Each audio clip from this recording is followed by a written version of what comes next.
My name is Dr. Adrian Westfield, and I'm recording this because 3 members of my team are missing and I no longer trust the people who sent us here. 47 hours ago, satellites detected an electromagnetic pulse from the Algerian Sahara, identical in frequency signature to pulses generated during high-energy particle collisions at CERN. The difference is CERN requires an energy infrastructure comparable to powering a small city continuously. This pulse came from bare sand with an energy density exceeding any known non-geological and non-astrophysical process. I was part of the response team. I shouldn't have been.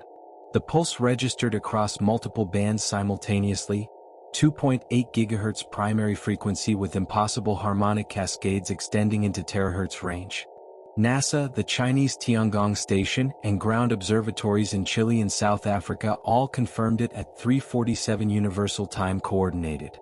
Whatever happened announced itself to every sensitive instrument on the planet. We flew into Tamanrasset on unmarked military transport. 6 of us, 72 hours maximum on site. The French Legion captain, Durand, never explained why we couldn't coordinate with local authorities. I didn't ask. The site was a perfect circle of fused glass, 200 meters in diameter. Not melted sand, uniform glass, as if heated to 1,700 degrees Celsius simultaneously across the entire area. Dr. Amara Osei, our geologist, kept repeating, "There's no center point. No diffusion pattern. This isn't possible." At the center stood 12 black stone pillars in a ring 4 meters tall, covered in geometric symbols that seemed to shift when observed directly. Between the pillars the air was wrong. It had texture, density. Dr. Nikolai Petrov set up our instruments. The electromagnetic readings were immediate and impossible. Field measurements off scale in magnitude and polarity simultaneously. He recalibrated 3 times. It's as if space itself has different density here. We didn't notice when 4 hours passed in what felt like 90 minutes. Our watches showed early afternoon. The sun showed late evening. Durand's men noticed. One started walking to the vehicles, stopped 50 meters out, turned around and came back. When I asked why, he looked confused like I'd asked him to explain breathing. The hum started in late afternoon according to our logs. A low-frequency vibration, but wrong. Multiple overlapping frequencies creating interference patterns you could feel in your bones. The bass tone matched Earth's Schumann resonance at 7.83 Hz, but it was wrapped in harmonics that shouldn't exist. Frequencies that beat against each other in ways that made your teeth ache. Your vision blurred at the edges. Dr. Lucia Fontaine approached with a scanner, froze for 20 seconds, then turned back to us. Her face was empty. She said, "There's a room in there. A very large room.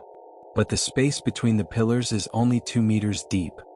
She didn't speak again for 3 hours. I went next. As I approached, the hum intensified until my skull vibrated in harmony with frequencies I couldn't individually identify. The air between the pillars was a membrane. Through it, I saw a corridor, stone walls with those shifting symbols, extending for miles through a space that was physically 2 meters deep. I put my hand through. The sensation was indescribable. My hand existed in 2 places simultaneously. Then something touched me from the other side. Fingers wrapping around my wrist. Skin like water-smooth stone, room temperature, absolutely neutral. I yanked back. For exactly 16 seconds afterward, I could see colors that don't exist. Not rare colors, impossible colors with no place in the spectrum. They faded gradually, but for those 16 seconds, reality was fundamentally different. Petrov wanted to send a probe through. We deployed a remote crawler with fiber optic tether. The video showed the corridor accelerating impossibly. 50 meters of tether showed the crawler half a kilometer deep. The walls were breathing, expanding and contracting with the hum. At 93 seconds, something entered frame. Humanoid but wrong, too tall, arms too long, head at an angle that would break a human neck. Behind it, dozens more, a procession heading deeper. Petrov started retrieving the tether. The crawler resisted. Space refused to let it return. When it finally emerged, it was covered in dark dust that radiated heat, not reflected or retained heat, but generated it. Amara's analysis of the dust showed atomic signatures that didn't match known elements. She ran the spectrometer 6 times, recalibrated, ran it again. The readings showed atomic structures that were geometrically impossible under standard quantum models. Electron shells and configurations that violated Pauli exclusion. But here's what made her go silent. Over the next 30 minutes, those impossible signatures were gradually replaced by conventional matter. Silicon, carbon, iron. The material was translating itself into something our reality could accommodate. The stars were wrong that night. Constellations in incorrect positions, angles between stars not quite matching proper values. Durand's men noticed, one kept checking his compass. The needle spun continuously, one rotation every 17 seconds. After nightfall, the hum changed. The base frequency dropped, then began climbing through a spectrum that made the membrane between the pillars increasingly translucent. We could see deeper. The procession still moving, hundreds of figures now, and lights in the distance that hurt to look at directly. Lucia spoke again. They've been waiting. Not for us specifically, but for someone.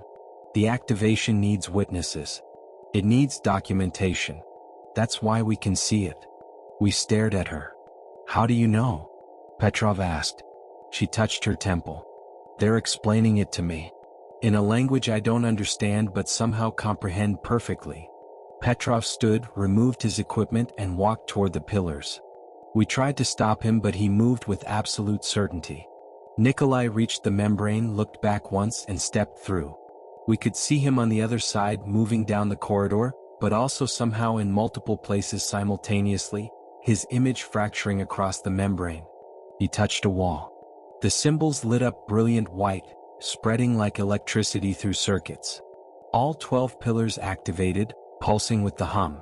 The membrane vanished. We could see directly into the impossible corridor, see Nikolai illuminated by symbol light, see the procession stopping, turning, looking back at us. One figure walked toward the boundary. As it approached, I could see its face, humanoid but geometric, as if carved by someone who'd only heard faces described. Its eyes were perfectly circular, uniform black. Intensely aware. It stopped at the threshold and pressed its hand against the invisible barrier. The air rippled. Behind it, Petrov was kneeling, touching the floor, his hands moving in patterns I didn't understand. The figure spoke directly into my mind. The door was sealed because we could not leave. The door is open because you have arrived. The exchange is traditional. Your companion understands. Behind it, Nikolai stood and walked deeper into the corridor toward the lights. 3 of Durand's men ran forward. They crossed the threshold at full sprint and stopped mid-stride. Then they started walking, same direction as Nikolai, same deliberate pace.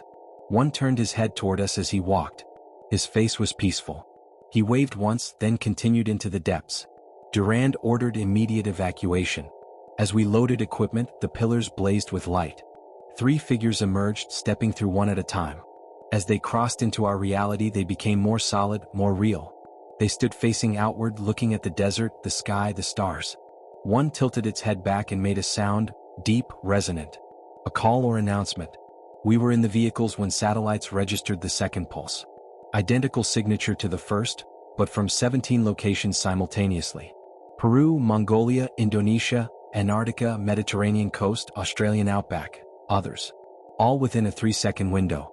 All centered on ancient stone structures previously catalogued as archaeological curiosities. The Sahara wasn't the activation. It was the first activation we noticed. I'm recording this from an unnamed facility after 6 days of isolation and debriefing. They keep asking, where is Petrov? What did the entity say? Can I reproduce the symbols? But here's what I haven't told them. The night before evacuation, I found symbols on my jaw. Faint, barely visible, the same geometric patterns from the pillars, etched into my skin at microscopic scale. They're spreading. Currently covering my jaw, moving up my cheek, down my neck. They don't fade or wash off. They're written into my tissue at a level deeper than cells. And I can feel them transmitting something, meaning without words. Instructions. Or coordinates. Or a summons. 3 people missing. 3 entities emerged. Dr. Fontaine started speaking in geometric patterns yesterday, describing architectural spaces that can't physically exist. They've isolated her in a different wing. I can hear her through the walls sometimes, explaining something to someone who isn't there. Always calm, always patient. The symbols etch conceptually. When I close my eyes, I see corridors extending beyond reasonable distance. And at the end lights. Waiting. They say I'll be released in 3 days. Medical clearance pending. But the 17 sites are now active. The entities that emerged are walking in straight lines across deserts and oceans toward unknown destinations. They don't eat, don't rest, don't acknowledge obstacles. And some sightings date back weeks. Before we arrived at our site. Before the first pulse we detected. Before what we thought was the activation. The symbols are on my neck now, starting behind my ear.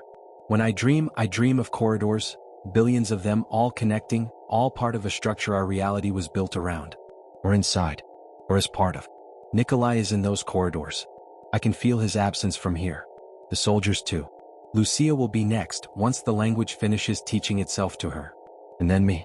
Because the symbols are instructions on how to cross the threshold without technology, how to find the corridor waiting between any two fixed points that mark a boundary. The symbols have reached my ear. In a few days they'll reach my eye. I'm curious what spatial dimensions I'll perceive then. What angles become visible when perception expands beyond three-dimensional constraints. I'm recording this because when I disappear like Nikolai did, someone needs to understand it wasn't a tragedy. Our ancestors built those structures to mark exchange points. To maintain balance. One comes through, one goes back. The door was never closed.